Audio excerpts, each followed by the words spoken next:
It was 6 in the morning. I got a knock on my door, a really loud knock, and I thought it was my dad who had locked himself out or something.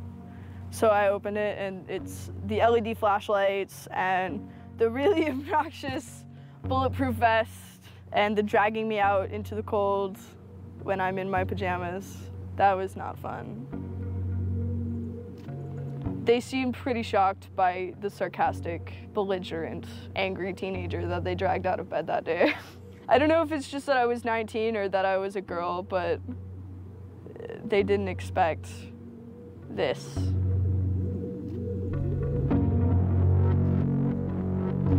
"10,000 angry kids, whoever they are, they scared the shit out of some people those days.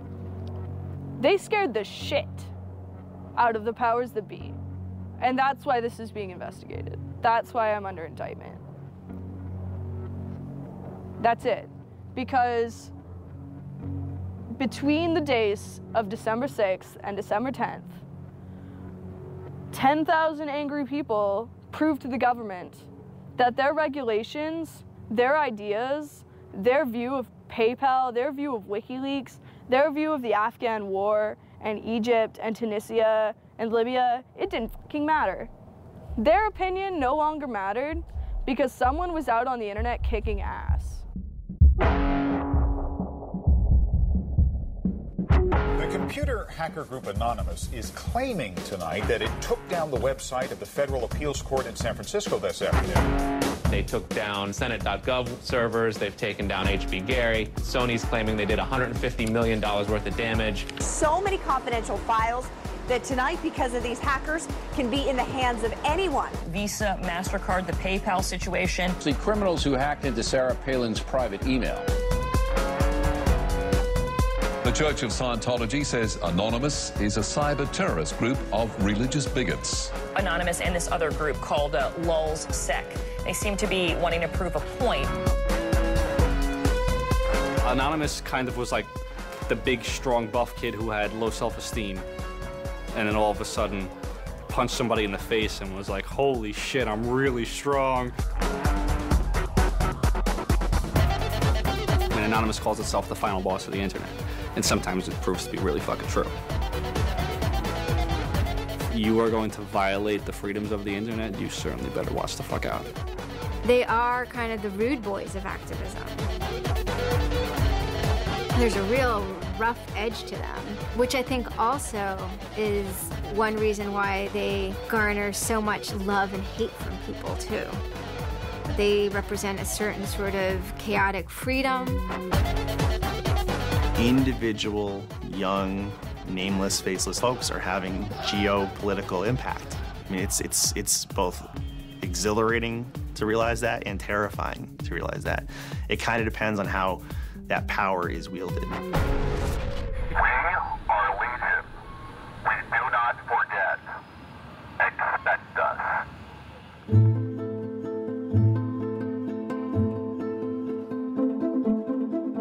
We stand for freedom. We stand for freedom of speech, the power of the people, the ability for them to protest against the government, to right wrongs. No censorship, especially online, but also in real life.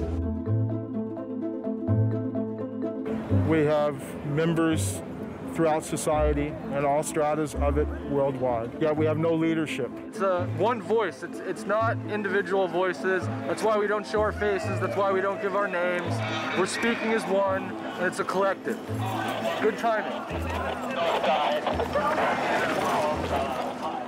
I would love to live in a country where the government fears its citizens and not the other way around.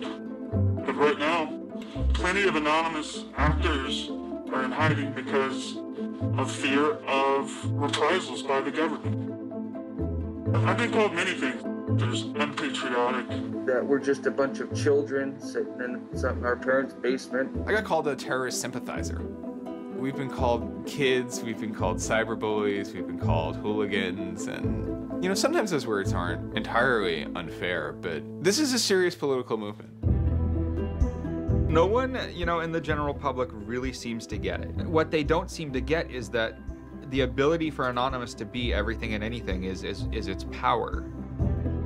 Anonymous is a series of relationships. Hundreds and hundreds of people who are very active in it and who have varying skill sets and who have varying issues they want to advance and who are collaborating in different ways each day. They're a little bit like a prism or kaleidoscope. They've got many different facets and many different sides.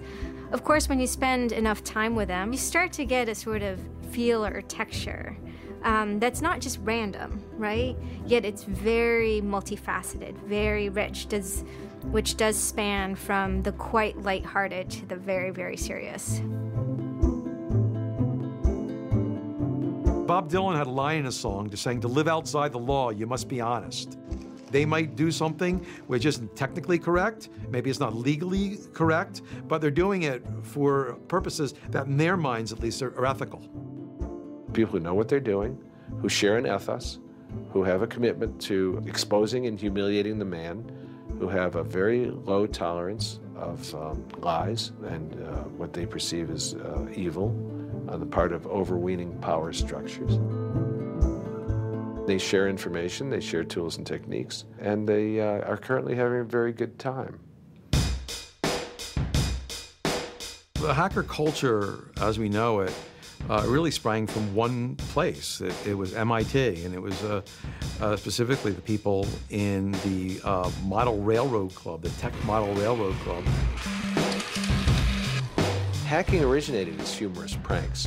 When the guys at MIT put a Volkswagen up on top of the dome of the building, and people woke up and saw the car up there in the morning, or they measured a bridge by the body lengths of somebody. I would say his name was Brian, and discovered the bridge over the Charles River was, 822 Brians.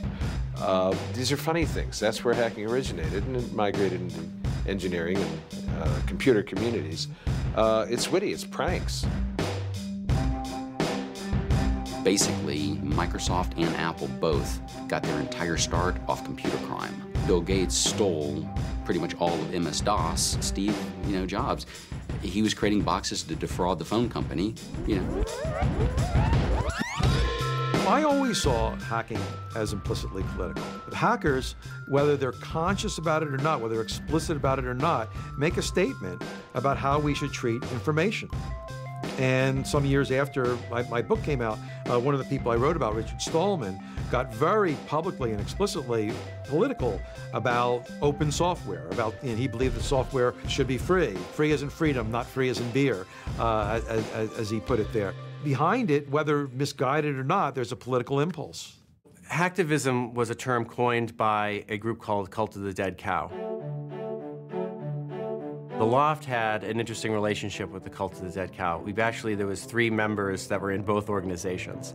And we kind of kept the serious security research that they would do under the Loft name. And if they were doing some sort of just goofy stunt-like things, they would do it under the Cult of the Dead Cow name. Because the Cult of the Dead Cow was really kind of sort of like a propaganda type of organization. They had a guy who was the minister of propaganda. They're kind of merry pranksters. Everything they did was completely over the top. They would dress up like Mr. T sometimes. They would do rap songs at DEF CON, like a rap performance. One of the guys there, I think his name was T-Fish, short for Tweety Fish, coined the term hacktivism because he saw one of the things his group was doing, which he called hacktivism, was writing software that people in other countries could use to communicate securely, even if their government was spying on them. So the principle was it was freedom of expression. It was everyone should have access to the internet. Everyone should be able to communicate and get their message out on the internet. Even more important in countries where there was repressive regimes, that if you said something against the regime, they would come and take you away and you weren't saying it anymore. A good place to start are with what has often been called virtual sit-ins, which use the tactic of a denial-of-service attack. Denial of service has been around for a long, long time. The equivalent of if you for some reason wanted to disrupt a bus service, right? You can hire 1,000 extras to all go and line up at the bus station, right, and get on the bus. And so that anyone who was really trying to get on the bus couldn't do it, right? It's as simple as that. When you stop trying to visit, website goes back up, no permanent damage. And this tactic has been used by a number of different groups. Probably the most famous is the Electronic Disturbance Theater. Another really interesting case happened in Germany, where a group of activists got together who wanted to protest the fact that the airline Lufthansa were using their planes to deport immigrants, and they would take down the site. And in fact, eventually the German courts ruled that this was a legitimate form of protest. From airport security to subway bag checks, there's no question it's a new world post 9/11. It's worse now for humans post 9/11 because intrusion and surveillance, which is always going to be misused by those who can misuse it, has created a different kind of society in which freedom to move unobserved is a privilege only of the rich.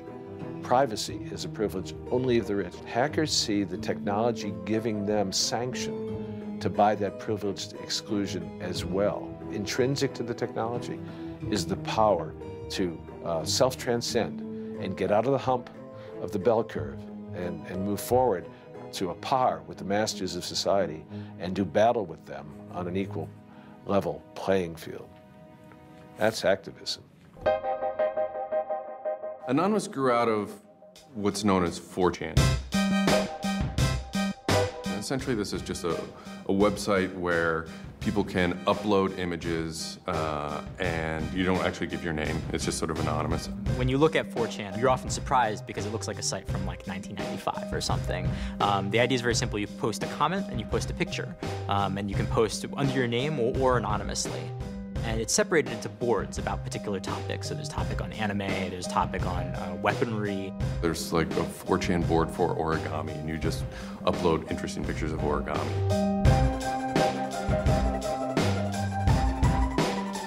And then there was a group called the B board, which essentially was for like anything goes. The first time anybody goes on B, it's kind of an instant revulsion. Because there's never a time that you go on there where you don't see something horrible. That instantly puts off a lot of people. The idea is post something that can never be unseen. Half of the posts on B are there specifically to make people not want to come back to B. Have you ever read Lord of the Flies? 4chan, and especially B, is Lord of the Flies. Except some of them aren't 16 anymore, they're just allowed to act 16. It's what you get when people are allowed to express themselves with absolutely no restriction whatsoever. It's the kind of sum of human imagination. People can get together and think together without any limits or parameters. It's the most vile, disgusting, and funny thing on the internet.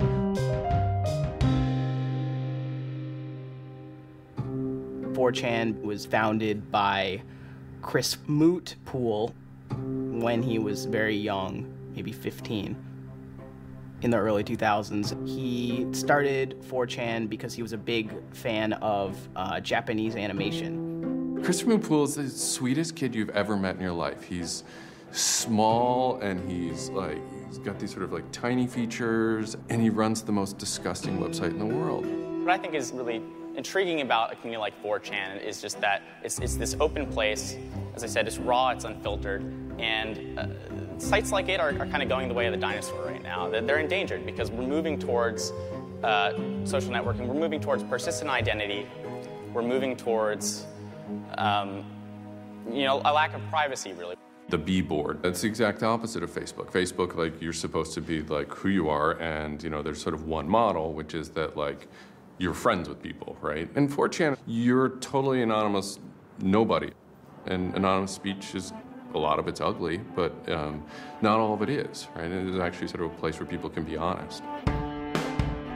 One of the important things about 4chan is to have a thread that really explodes and lasts for a long time. If it doesn't, then it disappears. It's a site that's not archived. So it creates conditions for anything that grabs attention at some level. And so humor and grotesqueness as a result are quite good for that. I'd rather just be referred to as anonymous, I guess, in any interviews, because I have some docs out on me. 4chan's just where I went to. I grew up on it, and I lived there. That's just what I did for fun. It takes a thick skin to enjoy it. But, you know, as long as you're not offended, you'll occasionally come into something really cool or really creative on 4chan. I think the most interesting thing about it is how you can watch memes evolve. You'll see something posted one day, and then a week later it's got 50,000 derivatives of it. A meme is basically just an idea. It's kind of like a gene, but in the realm of the idea. A lot of the great internet memes that we all know and love, you know, lolcats, right? You know, little cats doing funny things, and then they have, you know, Icon has cheeseburger, right? All that stuff seems to start in this like petri dish that is 4chan b-board.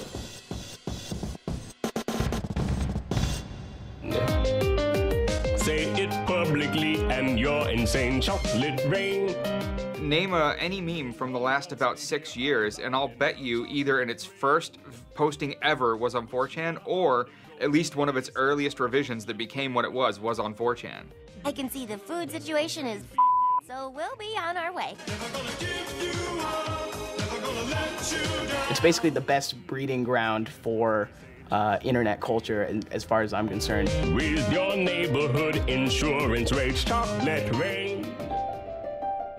4chan is also very known for acts of trolling. Trolling is a fucking art. Trolling is getting the person you're talking to get as pissed off as they possibly can, and for no reason except for your own enjoyment. Maybe you're trying to illustrate a point, but it's mostly for your own enjoyment. For them, it's funny that like people think the internet is serious business, and if people think the internet is serious business, it's a troll's job to make their life terrible. The idea of Anonymous came initially as a joke. I mean, somebody suggested that what if the whole site, what if 4chan, what if B was just one person? And what if that's just one guy called Anonymous sitting somewhere, and you're just reading all these posts by one guy? And it kind of looked like that from the outsider's perspective. I mean, there's no way to tell the difference. It might as well be one guy. Fox News did a very famous segment about it.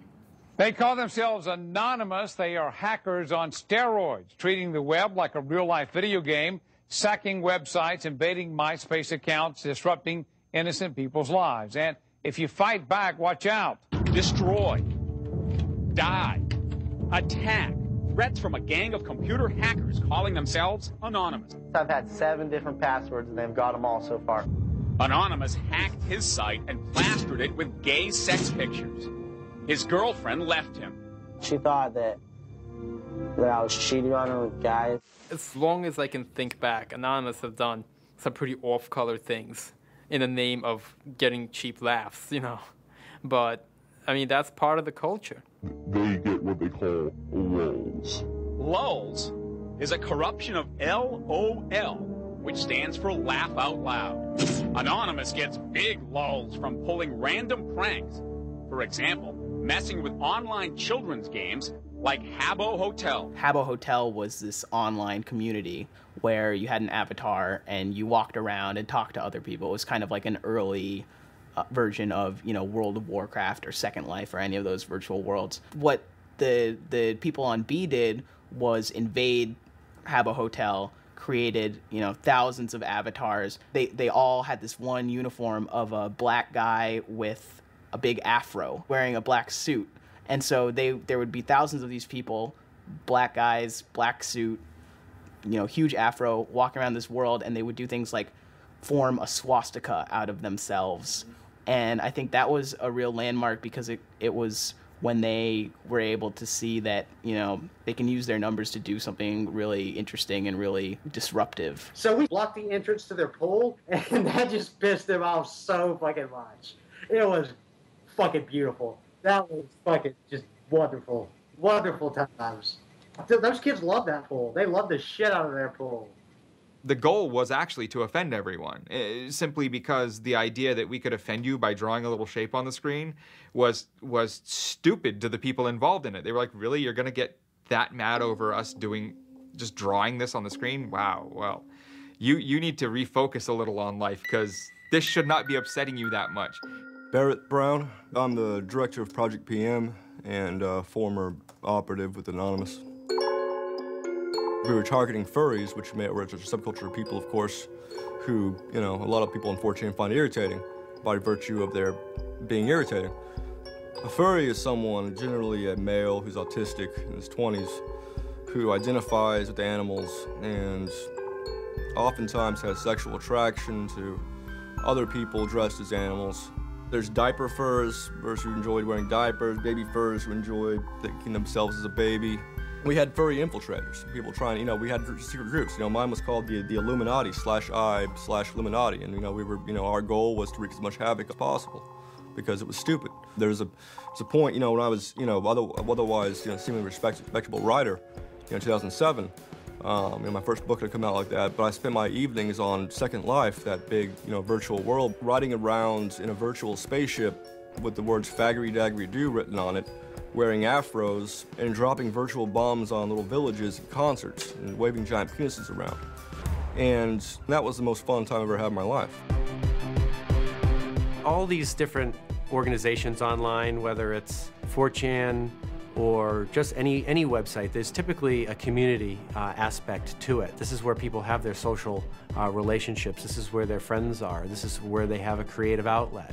And so all those aspects are going into groups like Anonymous, where people feel like they're part of a bigger thing and they're able to express themselves within that group. There were certain words, certain phrases, certain ways people respond to things, certain images that were posted that created a pattern, and that pattern was, I guess, the origin of what is now Anonymous. It's like Freemasons with a sense of humor, in so much as they have this common symbology, and one of their chief joys, which is kind of wrapped up in power and secrecy, was the fact that they could recognize each other by referencing these symbols, referencing these phrases. Over 9,000. It's over 9,000! I lost my iPod. Mudkips, anything involving mudkips. So you have this weird sort of international culture developing with people, across the world, wherever they may be. In late 06 and, into early 07, there's a bit of a sea change where instead of just posting a bunch of content or randomly saying we're going to go over to some website and post a bunch of dirty comments against someone, it becomes a little more organized. Welcome to the Hal Turner Show. They went after a guy named Hal Turner. I am being discriminated against because I'm white. Hal Turner was a neo-Nazi who was, big online and had a podcast. I think that the 14th Amendment was not ratified properly, and I think, therefore, it is still okay to have Negroes as slaves in America. The first time I heard about Hal Turner is he was knocking somebody on 4chan. He was just being a major dick to a relatively known user. And for the fun of it, we started trolling him. And then I guess we kind of figured we had a moral high ground, which allowed us to get people on our side. But he was a fucking neo-Nazi. That's not okay to be in modern society. You're not allowed to do that. And there's a million neo-Nazis out there. But he started picking on our dudes, so we had to go to our dude's fucking defense. And it just so happened that he was a neo-Nazi, so that's a bigger reason that he's a fucking dickface. I'm like, yeah, screw that racist son of a bitch. Let's do this, So I joined in, and I made some of the phone calls, and, I played around on the chat thing on his website and posted in the threads and whatnot. Who are you? Where are you calling from?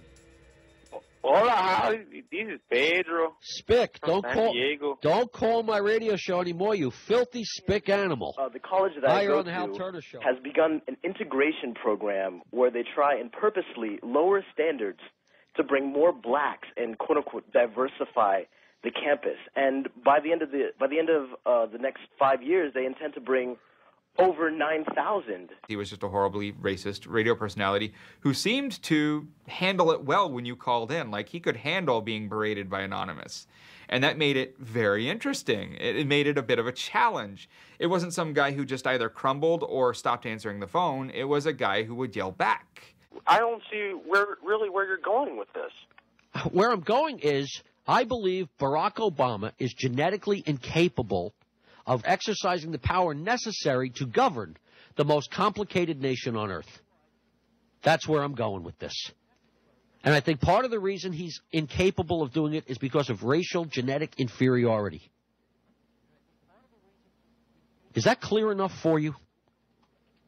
No, you changed the subject again. Wait a second, you asked Hal me... Turner wasn't the first, like, actual person that, Anonymous had caused trouble for, but the circumstances ended up being significant. They DDoS'd his website, stuff like that, costing him thousands of dollars, bandwidth fees. We DDoSed him, which is overflowing his server with packets and fake information.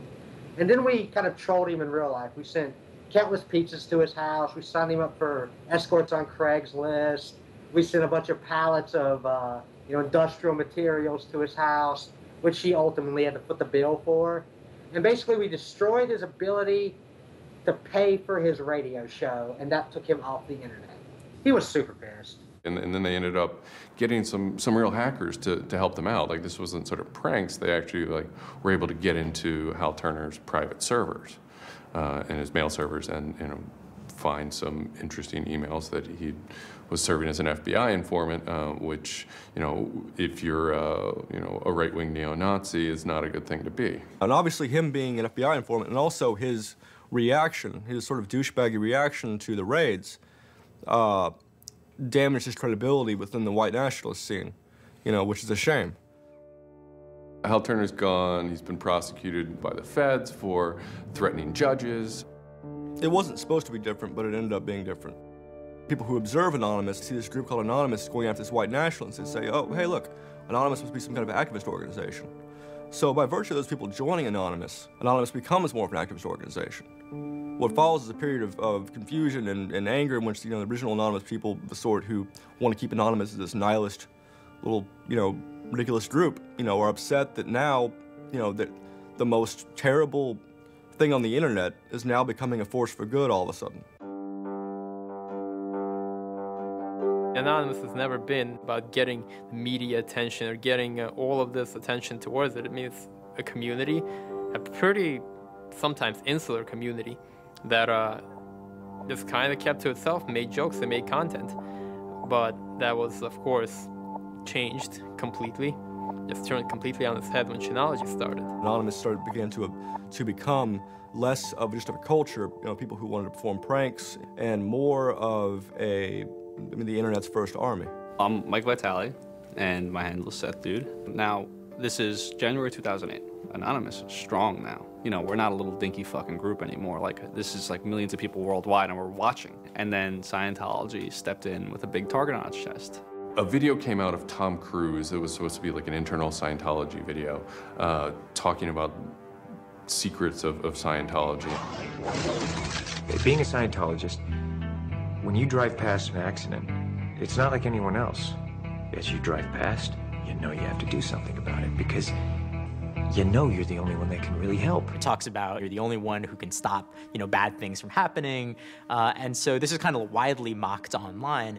It circulated like wildfire. There's nothing farther away from me. It's just... Because people found it humorous and goofy. And the Church of Scientology went into their legal mode, and they threatened websites with lawsuits if they didn't pull down the video. Instantly, the Scientologists post a DMCA, Digital Millennium Copyright Act. And this is a way that if you own content, you can go to video sites, upload sites, and have your content pulled when someone uploads it illegally. So Scientology's always at odds with the internet, always trying to legally bully people out of fucking them over on the internet. They always did that. And then here they are trying it again, but you know what? Anonymous saw that, and they said, oh, you guys just fucked around badly. You're trying to censor our internet. Are you trying to take a joke away from Anonymous? You don't do that. What these people did, in this case, these Greg Hausch and these other people, was they decided, we can probably harness Anonymous in this case and target Scientology. A few Anons, a few people on 4chan posted, hey, we should grab that video and post it on a few other sites. And I was one of the people in that thread talking about it, and we got the original source of the video by reaching out to the person behind the accounts and everything. We start posting it. The surprising thing was how fast they were DMCAing them on every site. It looked to us like they must have direct contact with the lawyers and the team who actually pulls videos at all of these sites. It was minutes and these things were falling down. And we're like, holy crap, that's messed up. What followed was this term called the Barbra Streisand effect. And this video as they're attempting to suppress it, went everywhere. Like, everywhere you look on the internet, you were gonna stumble upon this video. Actually, Gawker, the site that I work for, was, I think, the first one to put it on the website, and we got in a huge legal battle with Scientology, who wanted us to take it down.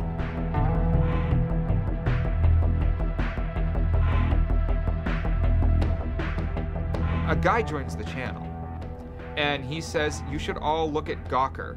So we go over to Gawker, and the strangest thing has happened. This big media company had the video up on their front page and basically had a comment underneath of it that stated very clearly that the FBI would have to come take their servers to get this video taken down, that they were sick of this abuse that was going on. That made us think, what have we gotten ourselves mixed up in here? Scientology is an interesting target because in some ways it's the perfect inversion of what geeks and hackers value. At so many different levels: science fiction, intellectual property, discourses of freedom, science and technology. It's very proprietary, it's closed. And so in some ways, if you had something like a cultural inversion machine and you stuck geeks and hackers in there, you'd get something that looks a lot like Scientology. So it's quite offensive, and there's a real pleasure in attacking your perfect nemesis. We're just such polar opposites, with them being secretive and us hating secrets, and them being so inclusive and us being, anybody could say they're anonymous, and most importantly, how fucking self-important they were. They thought they were fucking untouchable. They thought that they were like their own little church mafia and shit, And Anonymous will, it's like a play toy now. We're gonna make you guys look stupid as shit. What really kind of dared us and set us off about Scientology is specifically the treatment of their critics. Anybody who says anything bad about Scientology is automatically some sort of criminal, some sort of crazy person, a drug addict. It's just that kind of mentality, that kind of, like, if anybody says anything bad about you, we're gonna fuck you over in the worst possible way. It resonated like this feeling of disgust within us. That was a big problem. That was the big problem. The censorship aspect of it. The audacity of this cult, this creepy cult, to go into our territory and tell us that we can't post this? No, fuck them. No, it's not gonna happen. And people who knew what Anonymous was to begin with were like, oh my God, Anonymous is gonna go to war with Scientology. This should be really interesting. Especially because it's two weird ass groups. I mean, I've been an Anon for a long fucking time. I know Anonymous is really strange. They're weird, and the stuff we like is weird, and it's really not mainstream at all. Now you have Scientology, also really weird. A lot of crazy shit goes down. Anybody on the outside who's seeing this is going, let's watch these two retards fight. Like, both their pants are gonna fall down, they're gonna triple, and it's gonna hurt everybody, and it's gonna be hysterical. And what happened was all these people who were geared up, the infrastructure was built to war with other Anons, said, you know what, fuck it. Everybody's gonna get together and pound the fuck out of Scientology. And then that's when 4chan kind of reared into action, really reared into action. And they started to troll the Church of Scientology. And this took the form of pranking the Dianetics hotline, ordering pizzas. Every fax number we get, we're sharing them all. Every number we get, we send black pieces of paper on a loop until we sold their ink. I go to call them on the phone, and it's busy.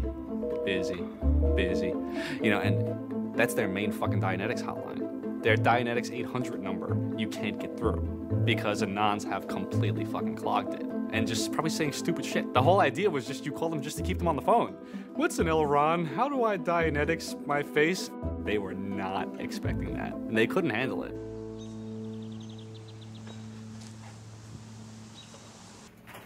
I'm Brian Mettenbrink. I always liked anything technical, mechanical, anything sciencey, really. Computers do what you tell them to. They don't all of a sudden start doing weird stuff, and if they do, it's probably your fault. And I always like that, they're perfect, really, in a way. I had just gone to 4chan just on pure happenstance, and I saw a post about the Scientology thing, and I started looking up stuff, and I'm like, oh, this is actually for a decent cause. I think I'll, do this. You started seeing all the stuff in B, and I saw the stuff in B then. Everyone's going to DDoS Scientology. Everyone's going to bandwidth rape them. Anonymous members have developed a distributed denial of service attack tool called low orbit ion cannon, which is taken from a computer game. Low orbit ion cannon is what's called an end game weapon in Red Alert. All you had to do was literally follow instructions step by step. I downloaded a program that's free and legal for anyone to download and use. And I followed the instructions and I typed in www.scientology.org and I pushed go. And what it does is it tells Scientology.org, in this case, it tells them to send their website to my computer about, I think it was 800,000 times in a weekend. And I'm pretty sure I probably took it down myself a couple of times. This tool is low orbit ion cannon, sometimes referred to as LOIC. I am actually not breaking any laws by using this tool against my own computer, 127.0.0.1, which is a non-routable address.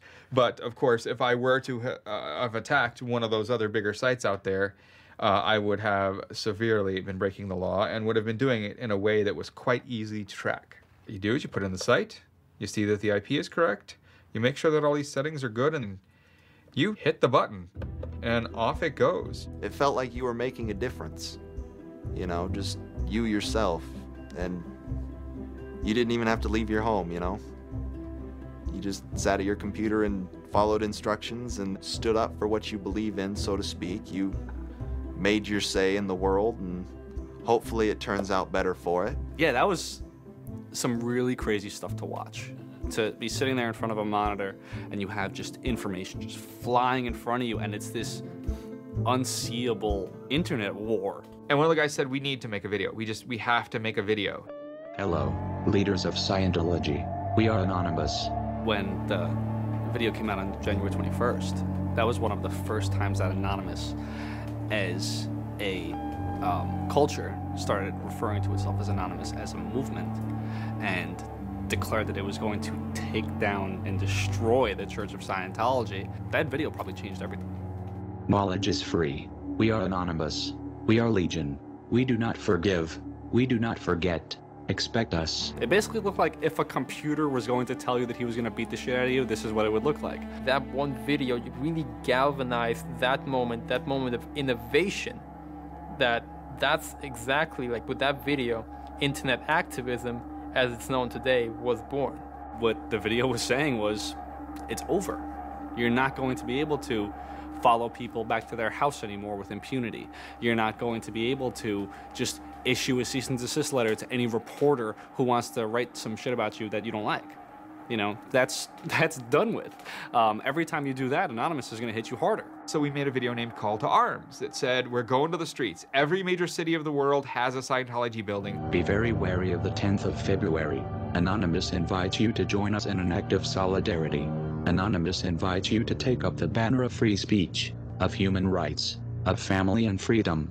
Join us in protest outside of Scientology centers worldwide. And you just see this consensus forming that it's going to happen. So we made the third video, the code of conduct. Don't bring weapons. Dress accordingly. Cover your faces, because they will try and find out who you are and screw with your life. Rule number 17. Cover your face. This will prevent your identification from videos taken by hostiles. Scientology has a history of harassing, stalking, and just generally doing horrible things to its critics. So people needed a way to hide their identities. A lot of people had very legitimate fears. They don't want to be followed home. They don't want to be stalked. They don't want to put their families and themselves in danger. Everyone was going, well, we're going to wear a mask. What's the only fucking mask that we all already know or have a joke about? And it's the Guy Fawkes mask.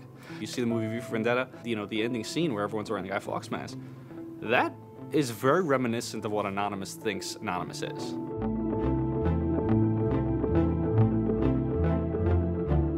We wanted to represent anonymity in some way when it moved into real life.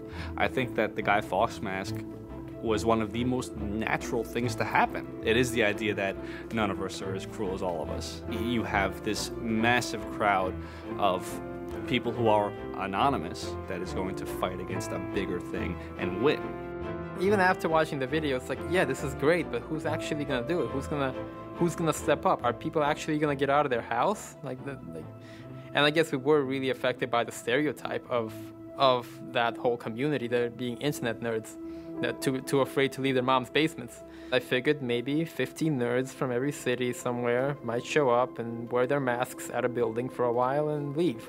No one thought that they were going to come out. This is me on the way there. I haven't slept. I'm very fucking tired. And I remember going to the park that day, and it's really fucking early in the morning, which I thought was a bad idea.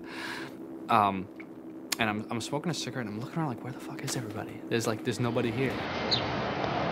So here I am, sitting in Bryant Park, waiting for the other announcers to show up. I remember thinking like, oh fuck, like, am I gonna be the only one in the park? Am I gonna walk to Scientology with fucking 6 or 7 people? Which totally defeats the entire purpose of this, because now they could single me out, you know? Then I get up and I start walking around and I see there's a lot of green balloons over there for some reason. On the other side of the park, there was like fucking 200 people. There was Guy Fawkes masks everywhere. And I'm like, holy shit, this is huge. There's a fucking lot of us. That's pretty good. I had no idea how many Anons there were until we started moving. And it just fucking got bigger. I remember walking through Times Square, and everybody in Times Square was an Anon. Like, and you know, this is like a fucking 1,000 person per like fucking minute foot traffic area. And everywhere I'm looking, I'm seeing fucking Anon symbols. It was fucking wild. It was really wild.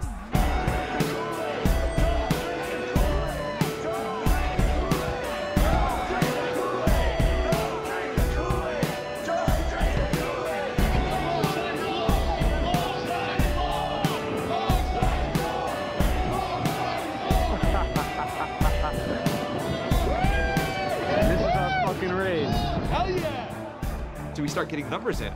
And Sydney. We're thinking that it's going to be 50 people. And before 10 a.m., before even time, there's already 50 people there. And there's still streams of people walking down the streets.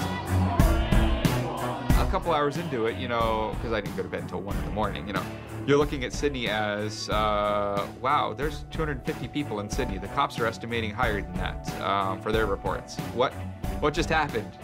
Adelaide, Perth, and Melbourne happened. And, you know, over 200 at each of them. We nearly broke 1,000 leaving Australia. Now, the next protest was Tel Aviv, which had actually gotten its first Scientology building a week before this. There were Palestinians and Israelis at this protest, both holding their flags. And at one point, they actually switched flags and held up each other's flags and whatnot. It was awesome to see. I call our guy in London, Brit Anon, and I say, hey, what's going on there? And he's like, did you just get out of bed? I said, yeah, I haven't even turned on the computer. I just figured I'd call you. And he said, we've got 600 people, and the cops are really, really mad at me.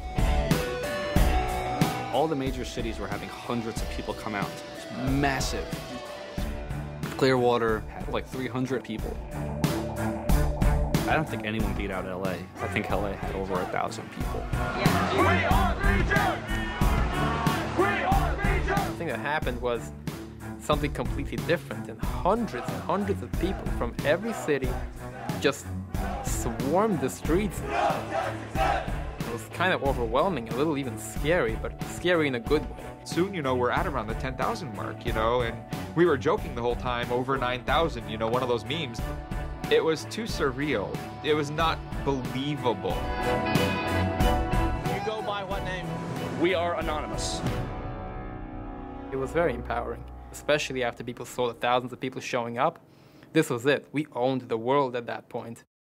You've got lolcats, and you've got rickrolling. You've got all these other things that Anonymous has been involved in. Then, you know, take us a month later, and, you know, 10,000 people were just in the streets. And in every major country in the world, in every major city in the world. And what the hell just happened? What changed? You know, who flipped the switch?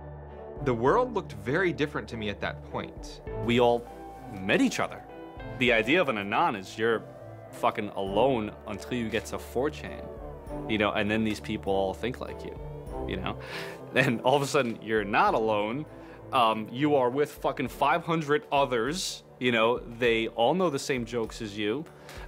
They all clearly have similar interests as you. Here's your culture. You meet your own people finally. immediately you felt like you were at home. If you were an Anon, you were at home. We all like spent years in the same place, looking at the same pictures, laughing at the same jokes. We pretty much were already friends, even though we've never ever met. It was very happy. It's perhaps a little surprising. It's not just preteens or teenagers. There's a far more even mix of males and females than you would imagine otherwise. Everyone always figured Anonymous was a very male, thing, but it wasn't like that at all, at all. There's some fucking hot girls come through. Like, there's some really, you'd be surprised. And there were a lot of these so-called guys who weren't socially good. They were very awkward. They still lived at home at 23, half of them virgins. And I'll tell you, the amount of those people who got laid from these protests happening is in the thousands that would not have for years probably. That's why those protests were so important. It was a chance to finally meet other people that were previously anonymous and unknown, and hence it was the moment of the end of their anonymity. Scientology, they kind of fought back, so to speak. They posted stuff online. While claiming they are peaceful, in less than 3 weeks, anonymous members made or encouraged 8,139 harassing or threatening phone calls, 3.6 million malicious emails, 141 million hits against church websites, 10 acts of vandalism, 22 bomb threats, and 8 death threats against members and officials of the Church of Scientology. They basically antagonized, really, is what they did, which is really one of the things they're great at. They wanted to find me. They did. They hired PIs. They started taking pictures of us, threatening to sue us. People were getting followed. People were getting followed home. It'd be a regular thing for someone to say, oh, I had to lose someone on the subway. I saw someone from the Scientology Center, and they were following me. They would follow us to our houses, try to intimidate us, send us cease and desist letters. They had a PI hand deliver a cease and desist letter from a very expensive lawyer. It was a double message there. It was a, hey, we know where you live, and we know your name, and here's something from our lawyer. Just these old tactics that they used to fight the activism they faced before the internet just were completely ineffective against Chanology. Most of the people who received them actually framed them and put them on their wall. I've seen multiple of them framed and put on the wall. Mine's sitting in my closet somewhere in a box. They don't care to actually use the legal system to get you thrown in jail. They care to use the legal system to get you to stop. I did the whole low orbit ion cannon stuff, and then I pretty much just went about my life after that for probably, I think it's 6 months, and then the FBI showed up here at my parents' house where I wasn't, looking for me. 2 men got out of the car and took Flashed their jackets off and laid their guns on the front seat and came up to ask us if Brian was home and explained that they were the FBI and they were looking for Brian, and I've never been so scared. And then my parents directed them to where I was living. And they showed up and said, I'd like to have a friendly conversation with you. And I had the worst friendly conversation of my life. We sat down at my dining room table, and they just started asking me questions, and I'm trying to figure out what they're here for, because I have no idea. And they eventually started asking me questions about Anonymous. I was scared to death. I mean, my son is looking at 5 years in jail and a $100,000 fine. I had no idea that it was any sort of this big of a crime to do what I did. I thought it was the kind of slap on a wrist, $200 fine type crime. So I actually told them that I did it at that point. Then it went from there. But yeah, I would have never ever believed that the maximum punishment for this was 5 years in prison. It was a very eye-opening experience. I had a little bit of trouble accepting it, knowing that I could go to prison for 5 years. Knowing that I would be in prison from age 20 to 25 for this, you know, I thought that was a little bit extreme. I tell people it would be different if they drank and drove and killed somebody. But he didn't do that.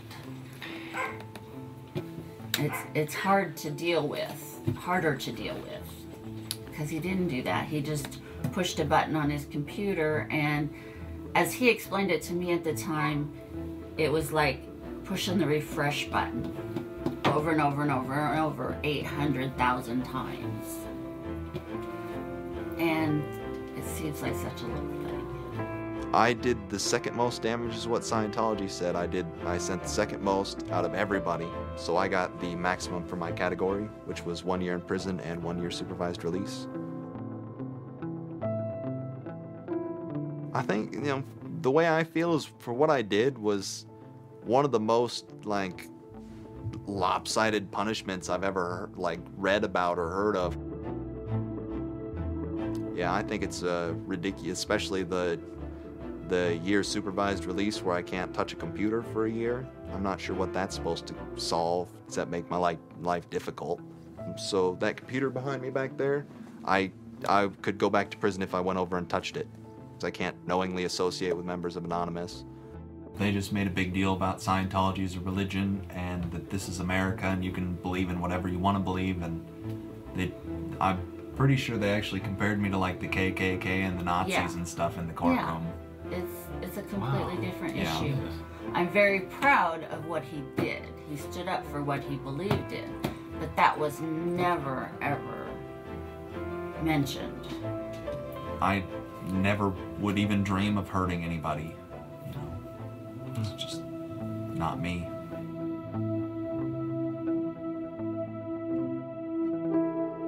Prior to Anonymous, critics of the church still had to be very, very careful because of the aggressive lawsuits that were launched against academics, journalists, and other critics. I would say that era is over. And Anonymous, more than any other sort of intervention, is probably responsible for that change. This actually caused a decent rift in Anonymous. There was one big group, significant group of people who would say, this Chinology stuff, it's cancer, it's awful, it's bad, it's just bringing attention to us that we don't want. The trolling isn't happening, we're not getting our jollies. Like, now this is all really serious and moral and somber, and like, well, you know, that's not what I signed up for, that kind of thing. And then there are the people who were on the other side who are going, well, I only signed up for the serious and somber. You guys, go away. This is, you know, and, you know, there became this very fierce clash of ideologies, and it was alien to us. They decided, in their own words, which I was privy to because it was told to me, stop ruining our bad name. So to make Anonymous look bad, they go off and they post animated GIFs, animated images to epilepsy forums that are black and white just strobing really quickly. So any of the epilepsy people on these support forums see it and they fall off their chairs, you know, in seizure. You start hearing this term moral fag. If you're not out there making epileptics have seizures, then you're doing it wrong. So you're a moral fag. Which is what I am, a moral fag. Those who want to use Anonymous as, you know, as a tool for good in some sense, rather than just doing what we used to do, which is distribute video games. One Anon said it well once. There is no leader. Their ops have momentary leaders, de facto leaders. I like to describe this with the picture of a bird swarm. Everybody's flying very, very quiet. Suddenly one bird flies into the other direction and the mass fly into the same direction following that person. It's totally okay to say, I'm sorry, I don't take part. When Chinology was running full force, it was like a kid stretching for the first time and actually seeing the real power. It's the teenage period, actually, trying, Operation Pitstorm. Operation Titstorm. Australia over the past couple of years has been relatively malignant in their attitude towards internet freedom compared to other Western countries. A guy named Tux wanted to attack the Australian government. in retaliation for upcoming internet censorship laws. And one of them involved banning pornography with women with small breasts for some reason. So that was the first time that Anonymous went up against the government. When they DDoS'd and took down several government sites, it was the first time that Anonymous was going up against a state. If you had asked me all throughout 2008 and most of 2009, is the politics of Anonymous always going to be sutured and hinged to the Church of Scientology? I would have said yes. And it became unsutured, unhinged, when a different political wing was born in 2010. The Motion Picture Association had hired an Indian software firm to DDoS the Pirate Bay. And Anonymous, coming out of 4chan, DDoS, the Motion Picture Association of America, as well as then other groups like the Recording Industry Association. It angered people for a lot of different reasons. I mean, obviously one of the reasons was that they were attempting to censor the internet. Another of the reasons, though, was that, you know, people in Anonymous had been arrested before for taking part in such attacks, say on the Church of Scientology and other targets that there had been before. I think there was a big sense of the hypocrisy in it. This was the moment a kind of networked kind of architecture was born, where there was a different node that was unrelated. Some people crossed over, and they were connected by aesthetics and by ethics, and yet this was a different ship that was sailing.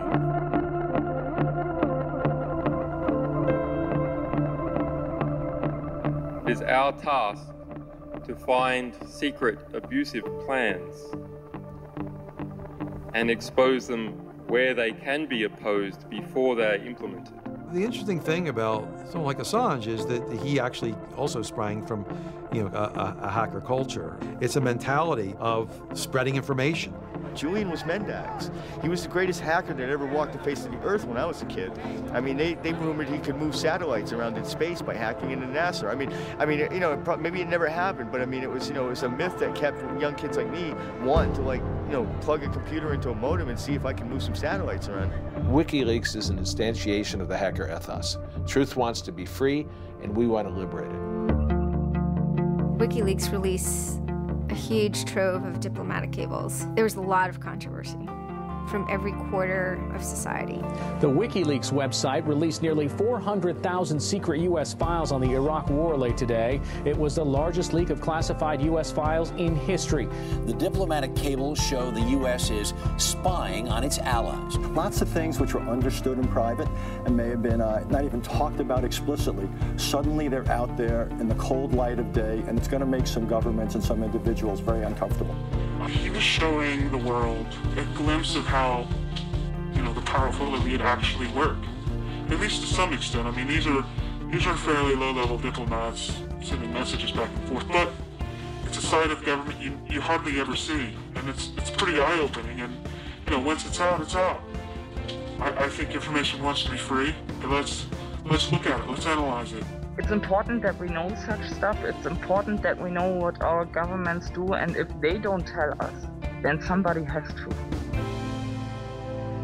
There was one particular moment that really sparked the fire, and this was when PayPal, MasterCard, and Amazon pulled services for WikiLeaks.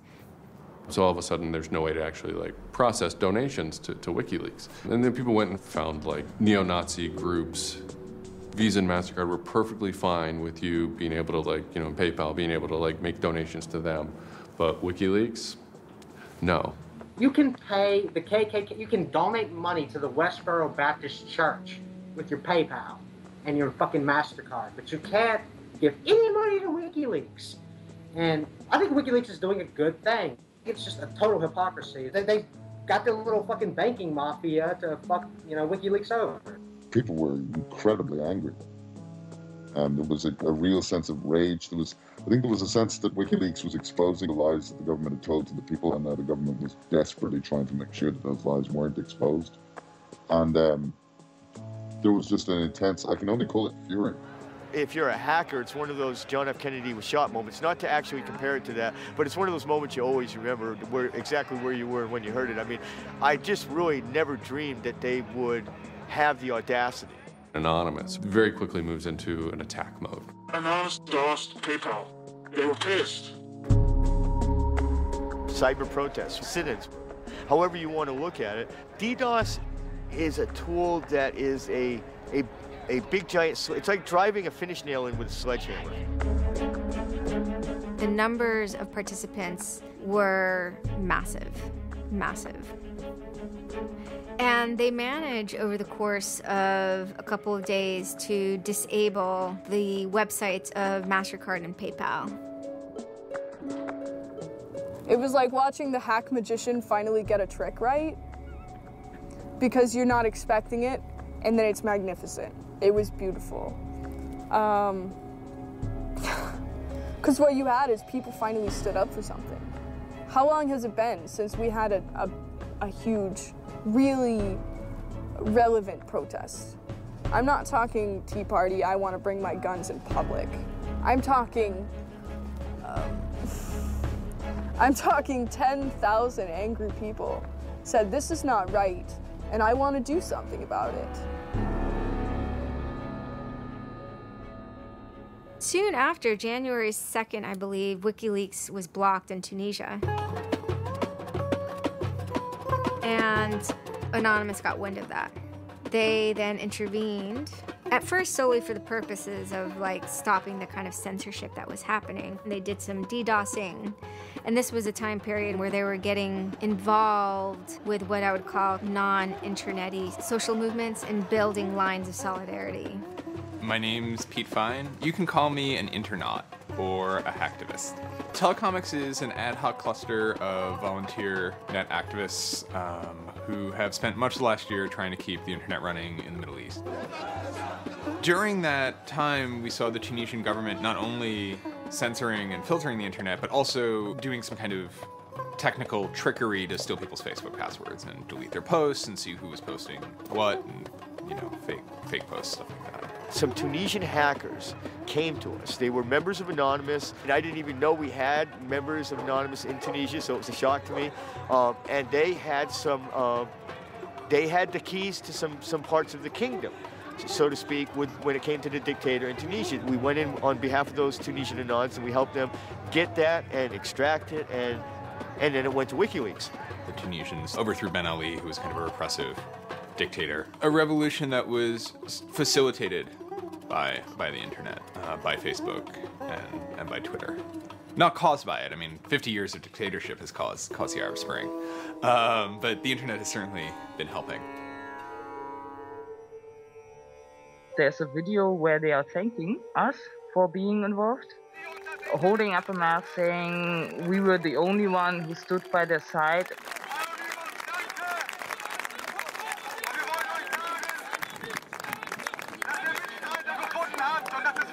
For me, it was awesome to hear that and to feel the connection. The same group of hackers that target anti-WikiLeaks sites have now turned their attention to Egypt. In kind of the lead up to the Egyptian revolution, we would tweet on people's behalf. We would get people from Egypt who were unable to access Twitter on their own on our IRC network, and we would take reports from them and tweet them out using our account to kind of help them get the word out about what they were experiencing. Some of this shit is personal. And one of the things about the movement as a whole, when Egypt rolled around, is that Egypt broke us emotionally. Watching in real time with live feeds that we helped set up, Egyptians get massacred with machine guns. It was different, and I have never in cyber activism wept before. It's never bothered me like that. It's never been able to touch me the way Egypt touched me. It was fucked up that we were watching people killed for no reason other than leaving their homes, that these people had every right to freedom, that they had every right to choose their government. And then January 27th, January 28th rolls around, and the Egyptian government starts shutting down the internet. I mean, just for the whole country. The whole country. There's this fantastic traffic graph that you can see the traffic coming out of Egypt, and it looks like, you know, like this. And it goes like that. Just totally stops. And we were just shocked. I mean, we were just like, what the fuck? Like, what the fuck? To think that a country would completely cut itself off as much as it was able to from the outside world was pretty unthinkable. You know, we know bad things go on in the dark places. And suddenly it got quiet.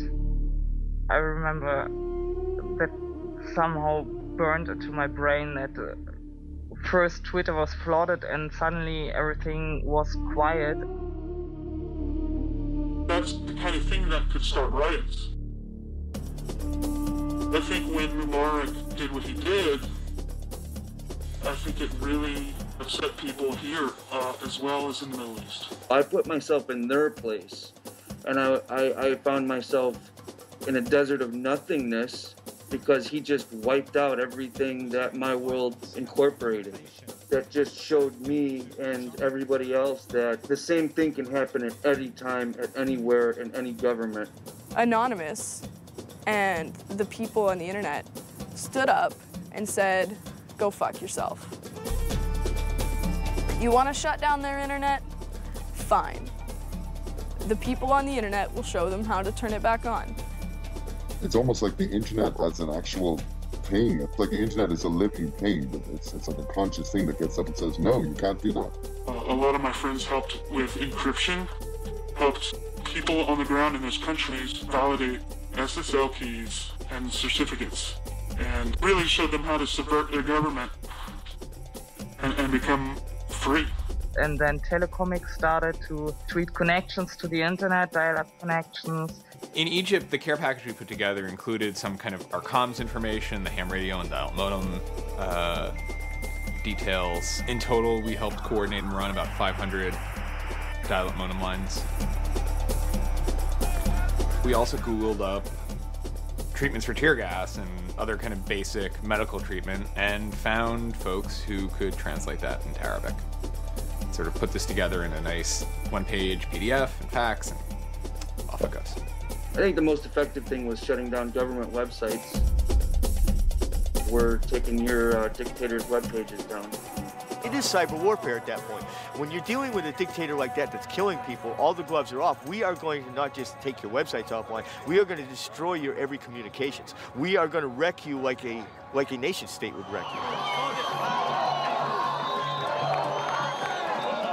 In Cairo, Egypt, the crowds are shouting and screaming.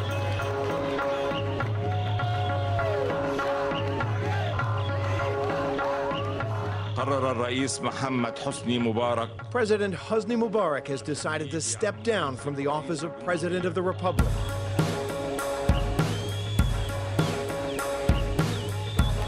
When Mubarak left, it was a hell yeah moment.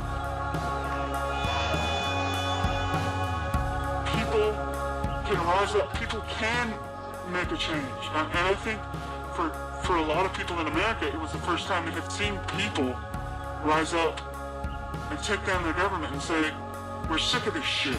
We're sick of the oppression. We're sick of living as slaves to your power. We had Egyptians come thank us as we're doing this stuff, and I said to them, like, look, you guys just get our back if stuff goes down here. Although it was awesome and it was one part we were fighting for me it was quite clear that it's not the end of the story. That it's not suddenly changing into rainbows and nine cats or whatever, but that we now have to watch even more.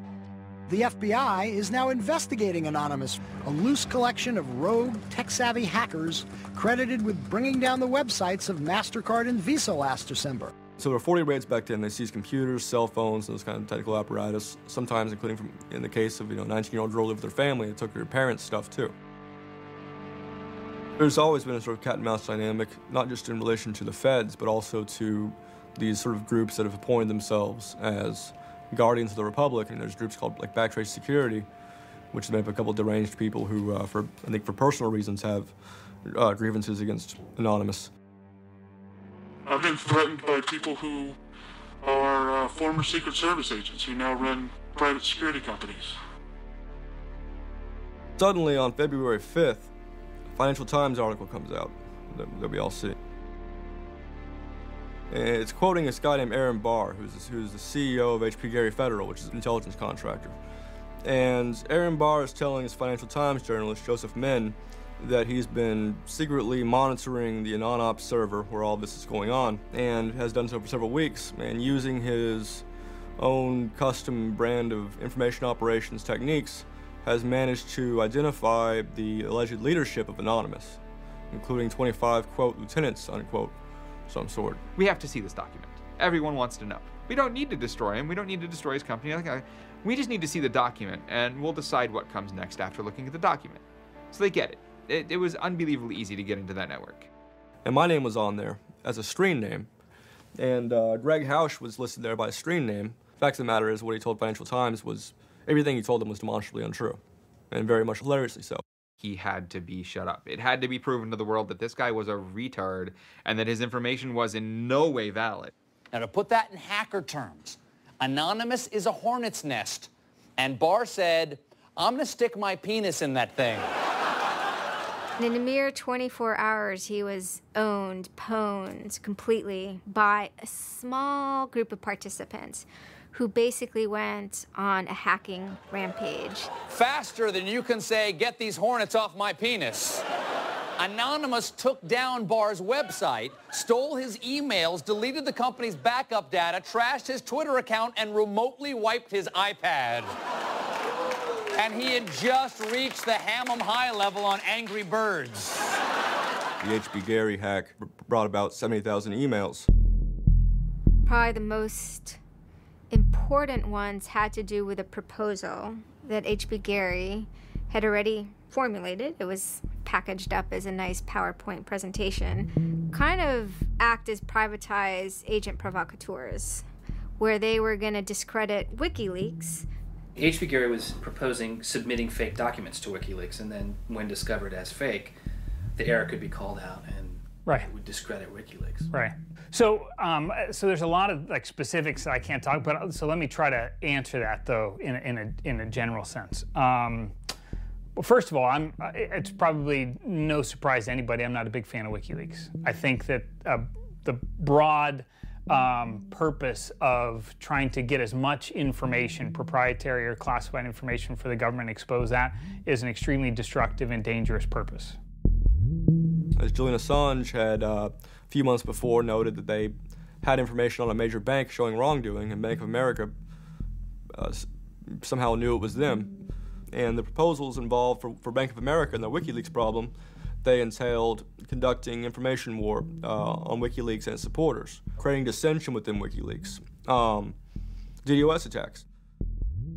You also wanted to launch cyber attacks on WikiLeaks infrastructure to get information on document submitters. Well, one thing I guess I want to make sure is clear is, you know, none of those activities had actually occurred. You know, in business, there's, you know, when you start proposing or thinking about an idea, there's a brainstorming phase. And somebody says, well, what if, you know, what could we do? What's theoretically possible? Well, still, this was an idea. This was proposed. This was something that you thought about. Right. They also wanted to go on a campaign kind of targeting Glenn Greenwald, who's a reporter for Salon, who's an outspoken kind of critic of the government and supporter of WikiLeaks. It seems like you're trying to attack a journalist here. Yeah, and I don't want to talk too much more about Glenn Greenwald, but other than, you know, what I previously said is, you know, there was never an intent to attack journalists, not on my part. You know, nor I guess I should say I should generalize that and to say that, you know, I would never just outwardly attack a journalist, other than if I felt that there was a journalist in my mind that was acting unethically. That, you know, that is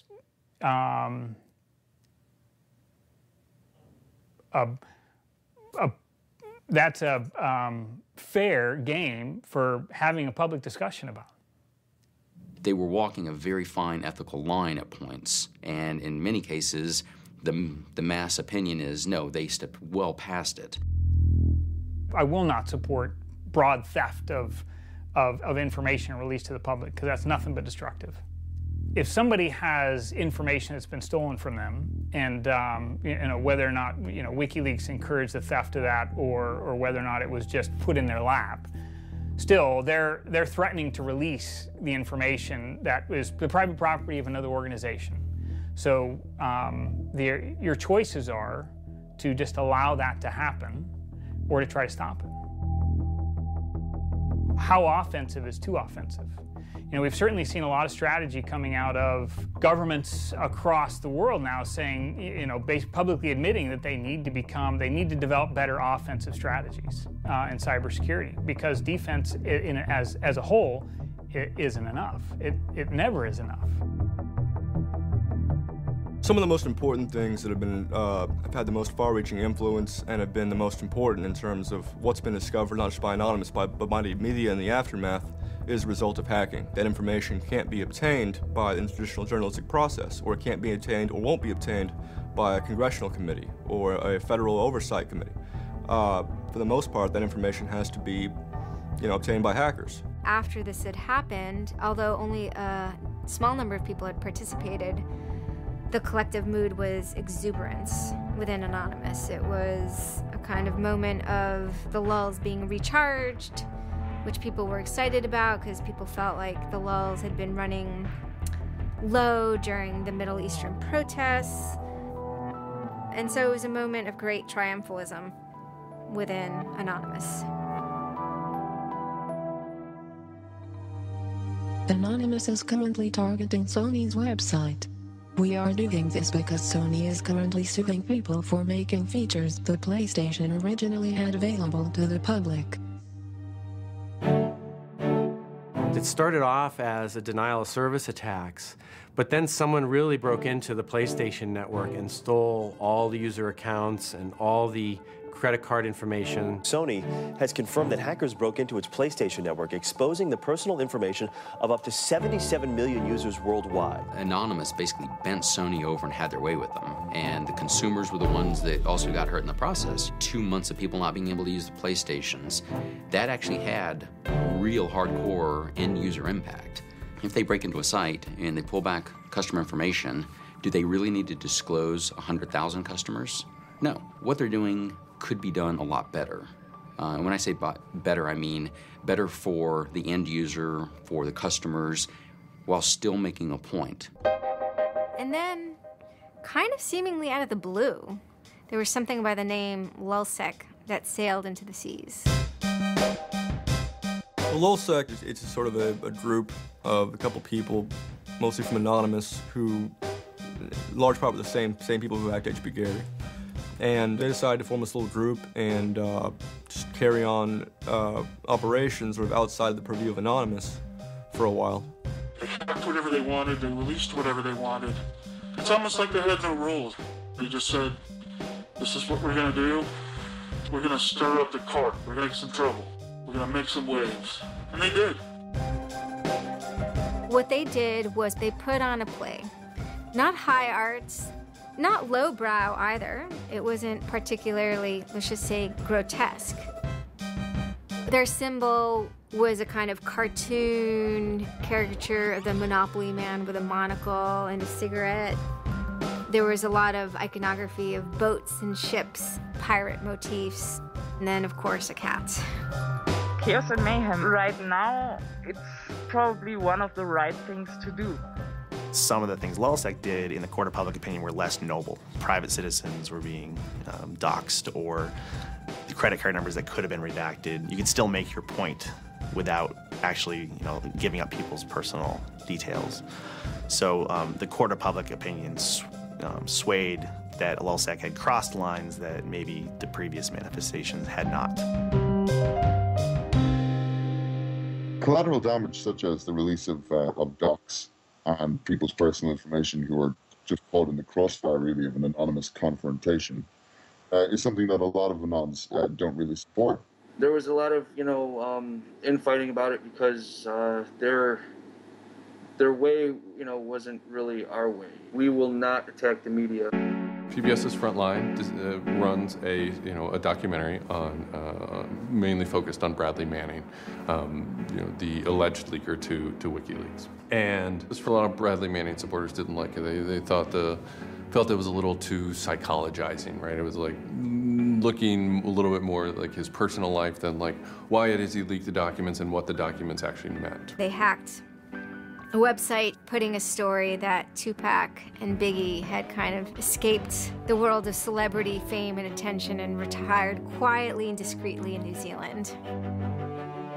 Also, when they attacked PBS, that gave me the creeps, As a journalist, I'm not too thrilled with the idea of someone judging that we don't like you to write that. We don't like your reporting, so we're going to shut down your website. I'm uncomfortable with that. It could be me, and I could be writing something about a group that they didn't like.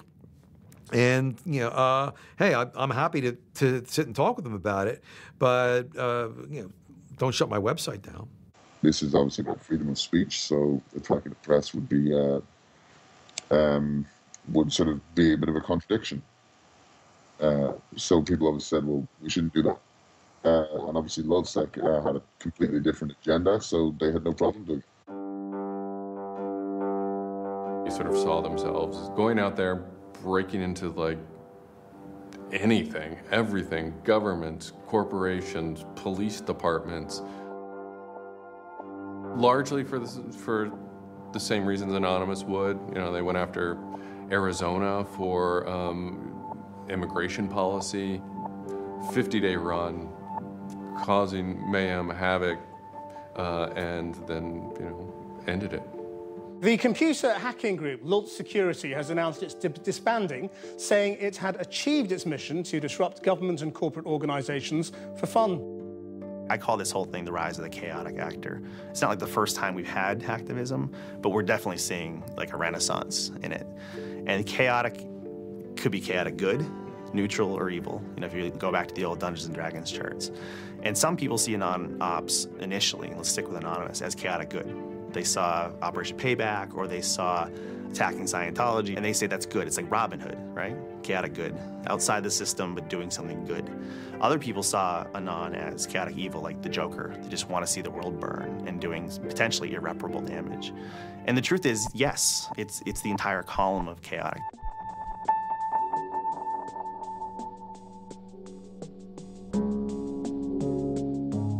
"16 people were arrested today, but dozens of FBI agents targeted alleged members of the loose-knit hacking group.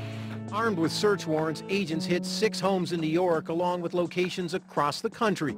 The people arrested yesterday were suspected of attacking PayPal's website after the company shut off payments to WikiLeaks. Defenders of the hackers say they're merely engaged in civil protest, but FBI officials worry the disruptive cyber attacks could move in a more dangerous direction. So the FBI shows up at 6 in the morning, and it was really obnoxious. And I remember being frustrated and angry because there was nothing that I had done that would have justified an FBI search warrant. They came and guns blazing, all this other good stuff, busted down the door. I immediately just dropped down to the floor, 180, didn't want nothing. I wasn't trying to fight nobody. Theory of the case is they were, they flooded, quote unquote, a number of people flooded access to PayPal, thereby creating economic distress to a protected corporation. End of story.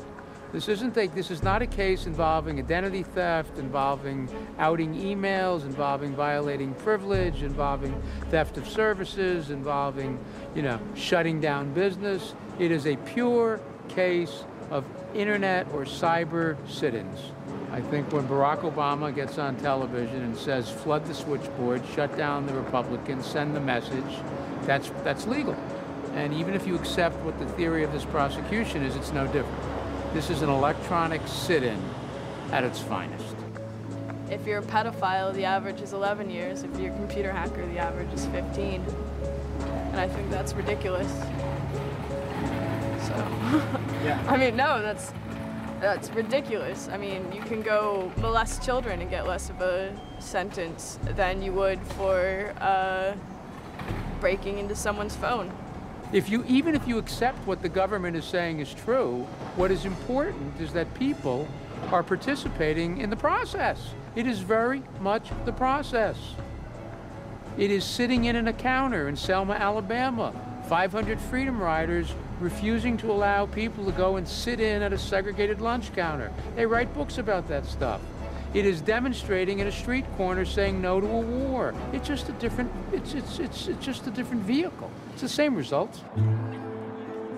For 9 months I ran from my indictment, but they busted me. I went to jail, I bonded out, and then I held a news conference, you know, because as risky as that was and against my lawyer's advice, I wanted the world to know some fucking things about what's going on. I didn't want the feds to have the only voice in the dialogue. This document alleges that I am the notorious hacker activist known to the world as Commander X. I am Commander X. The indictment further alleges that I am in association with the global internet freedom movement known as Anonymous. And I say yes, I am immensely proud, humbled to the core, to be a part of the idea called Anonymous. You know, I would never compare myself to people like Gandhi or Dr. Martin Luther King, but they were one person, and they were willing to go out and change the world. And their messages live on every day, through everybody. And to not take the chance of having something like that to do is foolish. I only wish we had 50 million Mercedes. I feel a lot more comfortable as a guy getting towards the tail end of his career if there were more Mercedes. There's always going to be legal consequence when you decide to break the law. That comes with the territory. And it would be naive not to expect that. The question is whether the punishment will be proportional to the crime. And I suspect it might not be. People will be watching very closely to see how these cases proceed, on what grounds, and whether there's any room during the trials to think, especially of the denial of service attacks, as a legitimate form of protest. So much of our lives are now configured, at least in part, on the internet, so we better start thinking about how we claim parts of the internet as spaces that we can also protest in. This is the point in history at which you decide whether or not protesting is possible online. You can stand up and you can say freedom of speech extends to online. We have the right to not be monitored by our government because of our opinions. It's up to you. You're in the position of Huck Finn. Do you remember Huck Finn at the end of the book? He's told he's got to take that slave and give it back. Two things will happen if he doesn't. One, legally, he'll go to jail, because Jim is property. Two, he'll be damned eternally and burned in hellfire, because he's in an evangelical environment in Missouri. And Huck smokes his corncob pipe all night and thinks about it, and next morning he says, well, damn it, I'll go to hell then. In other words, he discovered that in order to be an expert at ethics, you had to transcend the legal and sanctioned religious appropriate truths of the day in order to access the meta-truth of both legality and righteousness. Well, hackers see themselves as Huck putting down that corncob pipe and saying, all right, I'll go to jail. All right, I'll go to hell, but I'm going to do the right thing. I suppose the question you really want to ask is, would I do it again? And honestly, after thinking about it, I felt that I did what was right. I had a belief, I still do, that what I did was the right thing, and hopefully someone got some good out of it. You know, I'd love to think that maybe I stopped someone from joining a cult. You know, probably wouldn't tell on myself next time, but you know, I don't think I would have changed a single thing other than the whole talking to the FBI thing. Just that little yeah, just the little detail that kind of changed everything. Yeah. I'm angry. Occasionally I have small breakdown moments of terror, but I haven't stopped believing what I believed. I haven't stopped wanting to fight. I haven't stopped caring. Show me what democracy looks like!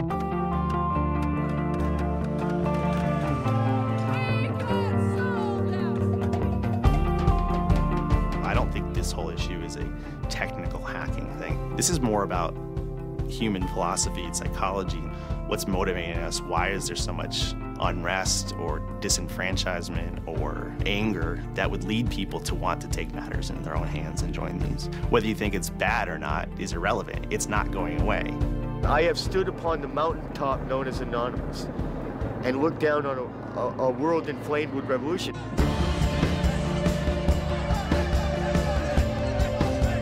What can you say? Your spine tingles when you're at the cusp of history. When you're surfing, the waves of history, your spine tingles. There's a lot of people in Anonymous who feel very deeply and very sincerely about their contribution towards democracy around the world. And I think that's one of the main things that I'm most proud of about Anonymous. There are things that I'm not proud of about Anonymous, but we stand against censorship and we stand against oppressive governments, even our own. It's a very noble thing. If you have power in real life and you have money in real life, it doesn't fucking matter on the internet. What matters on the internet is your actual ideas. How smart you are, the quality of you. And when certain organizations, they want to extend their real life power onto the internet, it's not gonna fucking take because of Anonymous. And history teaches us that change simply doesn't come with flowers. It doesn't work. If they say I'm a criminal, damn, well, then I will be one. Anonymous is an evolving thing. It's like a phoenix. It might occasionally catch fire and burn to the ground, but it'll be reborn from ashes. It'll be reborn stronger.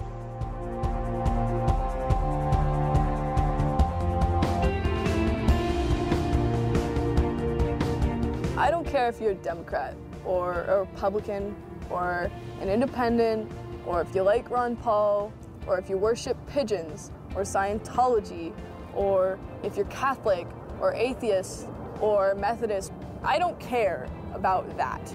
Your opinion matters. I don't care if I disagree with it. I don't care if I hate your guts.